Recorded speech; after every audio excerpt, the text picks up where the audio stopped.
கோயம்புத்தூரின் பெருமையை கொண்டு நிற்கும் மருதமலை முருகன் கோவிலுக்கு உங்களை வரவேற்கிறோம்.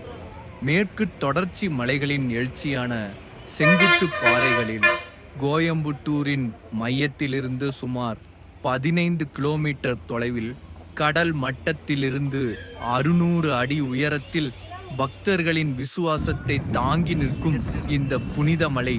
இக்கோவில் முருக பகவானின் ஆறுபடை வீடுகளில் ஒன்றாக கருதப்படுவதால் தமிழக பக்தர்களிடையே தனிச்சிறப்புடன் விளங்குகிறது. ஆனால் மருதமலை கோவில் பரம்பரை புராணங்களாலும் மருத்துவ சக்திகள் கொண்ட புனித நீர்நிலையாலும் இயற்கையின் அழகையும் ஒருங்கே சேர்த்த புனித ஸ்தலமாகவும் பக்தர்களின் இதயத்தில் முக்கிய இடம் பிடித்து உள்ளது. மருதமலை என்ற பெயர் இங்கு அதிகம் காணப்படும் மருத மரம் மற்றும் மலை என்று பொருள் தரும் மலை என்ற சொல்லின் இணைப்பிலிருந்து உருவானது. புராணங்களின்படி புலஸ்திய மகரிஷி இங்கு தவமிருந்து முருகப்பெருமானின் அருள் பெற்றதாக கூறப்படுகிறது. அதன் பிறகு இம்மலையை முருகப்பெருமான் தனது அருளால் புனிதமாக்கினாராம். இக்கோவிலின் முதன்மை மூர்த்தி வேல் ஏந்தி அழகு கொஞ்சும் முருகப்பெருமானாகிய தண்டாயுதபாணி. இவர் பக்தர்களின் ஸ்ரத்தை, அறிவு மற்றும் பாதுகாப்பின் அடையாளமாக விளங்குகிறார். அவரின் அலங்காரமும் தெய்வீக ஒளியும் பக்தர்களை தினமும் ஈர்க்கின்றன. மருதமலைக்கு வரும்போது முதலில் காணப்படும் உயரமான ராஜகோபுரம் கண்களை கவரும் விதமாக முருகனின் புராண கதைகளையும் தமிழ் இலக்கிய காட்சிகளையும் சிற்பங்களில் அழகாக அழகு செய்து நிற்கின்றது. கோவிலை அடைய சுமார் 800 படிகளை கடந்து செல்ல வேண்டும். அந்த பயணம் முழுவதும் கோயம்புத்தூர் சமவெளி மற்றும் மேற்கு தொடர்ச்சி மலைகளின் பிரம்மாண்ட பார்வையை நமக்கு அளிக்கிறது.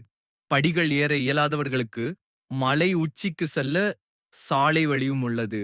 கோவில் பேருந்துகள் மற்றும் ஜீப்புகள் பக்தர்களுக்காக இயங்கி வருகின்றன.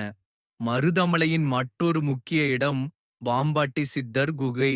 18 சித்தர்களில் ஒருவரான பாம்பாட்டி சித்தர் இங்கு தவம் செய்ததாக நம்பிக்கை. அந்த குகையில் இன்று பக்தர்கள் தியானம் செய்து மன அமைதியை பெற விரும்பி வருகிறார்கள். அங்கு நிலவும் ஆன்மீக அதிர்வுகள் நோய்களை குணமாக்கும் சக்தி கொண்டதாகவும் கூறப்படுகிறது. கோவிலடியில் அமைந்துள்ள மருத தீர்த்தம் என்னும் புனித நீர்நிலை பல்வேறு சிராயுச்சிகளுக்கு தீர்வு தரும் என்று நம்பப்படுகிறது. பக்தர்கள் இதில் குளித்து அருள் பெறுகிறார்கள். சிலர் அந்த நீரை வீட்டிற்கு கொண்டு சென்று புனித பிரசாதமாக வைக்கின்றனர். தைப்பூசம் மற்றும் பங்குனி உத்திரம் ஆகிய திருவிழாக்கள் இங்கு மிகப்பெரிய திரளான பக்தர்கள் கூட்டத்துடன் சிறப்பாக கொண்டாடப்படுகின்றன. கவடி எடுத்துச் செல்வது, பால் குடம் ஏந்துவது போன்ற பல பாரம்பரிய வழிபாடுகள் முருகனுக்கு அர்ப்பணிக்கப்படுகிறது.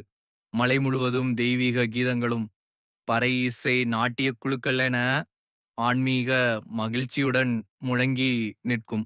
மருதமலையின் உச்சியில் நின்று வானத்தை நோக்கி பார்ப்பது தெய்வீக ஆனந்தத்தை மட்டுமல்லாமல் சுவாசத்திற்கு புத்துணர்ச்சி தரும் இயற்கையின் பசுமையையும் நமக்கு தருகிறது. இது மனதை தண்ணீராய் சுத்திகரிக்கும் ஆன்மீக அனுபவமாக மாறுகிறது. கோவில் தமிழக திராவிட கலையின் சிறப்பை எடுத்துக்காட்டும் வகையில் கட்டமைக்கப்பட்டுள்ளது. திருவாசல், மண்டபம் மற்றும் கோவில் சன்னதிகளின் சொற்சித்திரங்கள் எல்லாம் சிறப்பு. காலை மற்றும் மாலை நேரங்களில் வரும்போது இங்கு மிக அழகான சூரிய உதயம் அல்லது மறையும் காட்சியை காணலாம். கோவில் தினமும் காலை 5:30 மணி முதல் மதியம் 1 மணி வரை, பிறகு 2 மணிக்கு திறந்து இரவு 8:30 மணிக்கு வரை பக்தர்களுக்கு திறந்திருக்கும். விசேஷ நாட்களில் நேரங்கள் நீடிக்கலாம். மருதமலை கோவில் ஆன்மீக வழிபாட்டையும் இயற்கை அழகையும் சேர்த்த ஒரு புனித தலம். இங்கு எந்த மத சாதி பேதமுமின்றி அனைவரும் வரவேற்கப்படுகிறார்கள். விரும்பிய வரங்களை பெற்றவர்கள் தங்களின் நன்றியை தெரிவிக்கவும் நலம் வேண்டியும் வருகின்றனர். நீங்கள் கோவிலில் இறுதியாக வெளியேறும் முன் கோவில் பிரதிஷ்ட வரிகளிலிருந்து பிரசாதம் வாங்க மறவாதீர்கள். பஞ்சாமிர்தம், லட்டு, விபூதி போன்றவை மிகவும் பிரபலமானவை.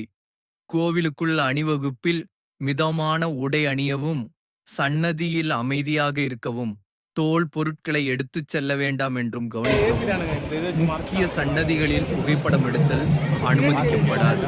மருதமலை முருகப்பெருமான் உங்களுக்கும் உங்கள் குடும்பத்தினருக்கும் ஆரோக்கியம், செழிப்பு, அமைதி ஆகியவற்றை அருள்வாராக. மருதமலை பயணம் உங்கள் மனதில் நம்பிக்கை நிரம்பிய நினைவுகளையும் ஆன்மீக மகிழ்ச்சியையும் அளிக்கட்டும். ஓம் முருகா. காத்து பயங்கரமா அடிக்குது ஃப்ரெண்ட்ஸ்.